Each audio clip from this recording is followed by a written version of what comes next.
visited my parents' place to try to straighten things out 1 week before the wedding.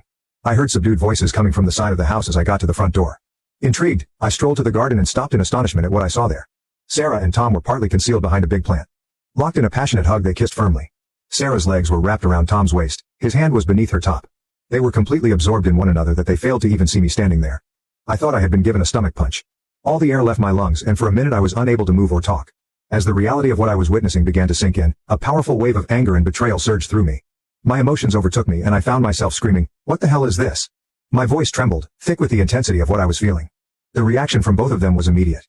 My sister and my boyfriend jumped in shock, their guilty expressions betraying them completely. Sarah's face drained of color, turning pale as she realized she had been caught, while Tom fumbled to find the right words, stammering, "It's not what it looks like." But it was exactly what it looked like, confirming every fear and suspicion that had been gnawing at me. Tears began streaming down my face as I choked out, "How could you? My own sister and my boyfriend." The pain in my voice was unmistakable.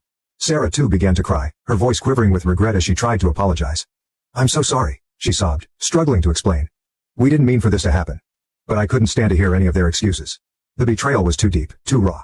Without another word, I turned and fled, running back to my car. Their desperate calls for me to return fell on deaf ears as I drove away, my mind spinning with disbelief and hurt.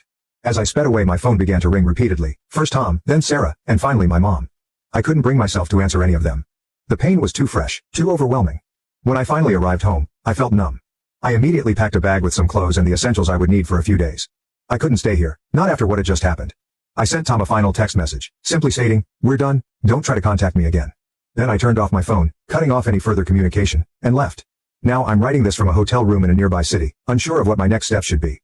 With the wedding just a few days away, I know there is no way I can attend.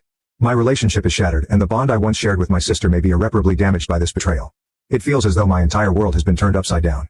Everyone made me feel like I was crazy for suspecting something was wrong, but in the end I was right all along. The pain of that realization is almost too much to bear, and I find myself questioning how I will ever be able to trust anyone again after this. So Reddit, any advice on how to move forward from here would be appreciated.